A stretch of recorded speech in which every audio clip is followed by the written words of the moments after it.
The small town of Hollow Brook always sparkled with festive joy during the holiday season.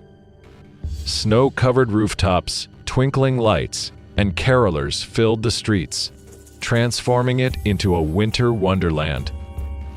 Yet, beneath this cheery facade lay an ominous secret tale so horrifying it was nearly forgotten. This is the story of what came to be known as the Christmas Horror. Many years ago, there was a grand mansion on the outskirts of town, an old Victorian house that once belonged to a wealthy family, the Markwoods. Every Christmas, the mansion was the heart of Hollow Brook's celebrations, hosting grand parties and gatherings. But one fateful Christmas Eve, tragedy struck, turning a season of joy into one of despair. Rumor had it that an unwanted vengeful spirit had found its way into the Markwood mansion. Some say it was the ghost of a tormented servant. Others believed it to be the result of an ancient curse. Whatever the cause, that Christmas Eve, the mansion was engulfed in a mysterious fire, and the entire Markwood family perished. The mansion was left in ruins, and Hollow Brook's Christmas celebrations were never the same. Years passed, and the mansion fell into disrepair. The townsfolk stayed away, fearing the lingering spirit of the Markwoods. But curiosity never wanes, and decades later, a group of friends decided to explore the mansion's haunted legacy. Sam, Alex, Emma, and Lucy were thrill seekers, always in search of the next adrenaline rush. They had heard the legends and were fascinated by the idea of a haunted mansion during Christmas.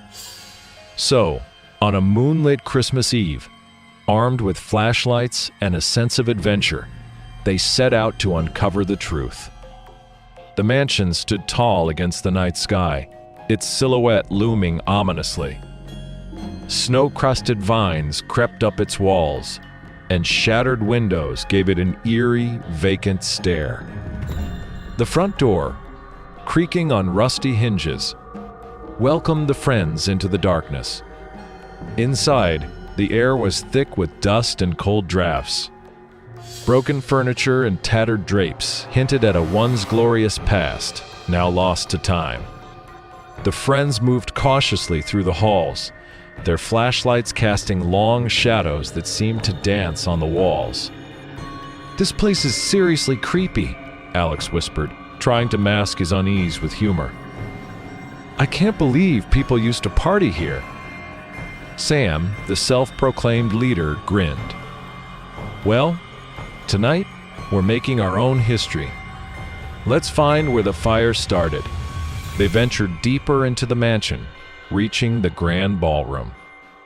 The room, once filled with laughter and music, now lay in eerie silence. The charred remains of a grand piano stood in one corner, a haunting reminder of the tragedy that had befallen the Markwoods. Suddenly, Emma froze, her flashlight illuminating a set of old, dusty footprints that seemed to appear out of nowhere. "Guys, look at this. Someone or something has been here." Lucy shivered, pulling her coat tighter. "Let's not jump to conclusions. It could be anyone." The friends followed the footprints, which led them to a hidden staircase descending into the basement.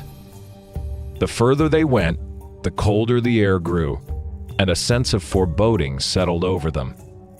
The basement was a labyrinth of stone walls and narrow passageways lit only by their flickering flashlights. In the far corner of the basement, they found an old iron door with strange symbols carved into it. Sam, ever the curious one, pushed it open, revealing a small, hidden chamber. The air inside was frigid, and an unnatural darkness seemed to suffocate the light from their flashlights. At the center of the chamber stood a large, ornate mirror, its surface covered in frost. As they approached, a chill ran down their spines. Suddenly, the mirror began to glow with a ghostly light, and a figure materialized within its depths, a woman with hollow eyes and a sorrowful expression. "Leave this place," the ghostly figure whispered, her voice echoing in the chamber. "You are not welcome here." Panicked, the friends backed away, but the door slammed shut behind them. The temperature plummeted, and they could see their breath in the cold air. The ghostly figure emerged from the mirror, moving toward them with a sorrowful yet terrifying presence. "Who are you?" Sam managed to ask, his voice trembling. "I am Eliza Markwood, the last of the Markwoods," she replied. "My family perished in this house, and I have been trapped here ever since. I cannot rest until justice is served." The friends listened in horror as Eliza recounted the events of that fateful Christmas Eve. A jealous and malevolent spirit, summoned by an unwitting guest, had set the fire that consumed the mansion. The spirit was banished to the depths of the mirror, but left Eliza's soul trapped in the house. "You must help me," Eliza pleaded. "Release me from this curse, and you will save yourselves." Determined to escape and help Eliza find peace, the friends agreed. Eliza instructed them to find the spirit's talisman, hidden in the mansion. Only by destroying it could they break the curse. The friends scoured the mansion, their fear mounting as they faced the increasingly hostile spirit manifestations. Levi's didn't hold, and debris fell from ceilings as they battled against time and the spirit's growing power. Finally, they found the talisman, a charred, ancient amulet hidden in the remnants of the old library. Gathering their courage, they returned to the chamber and placed the amulet before the mirror. Eliza's ghostly figure guided them. "You must destroy it in the fireplace that started the fire. Only then will the curse be broken." With trembling hands, they smashed the amulet into pieces and threw it into the fire. A blinding light filled the chamber, and the oppressive cold lifted.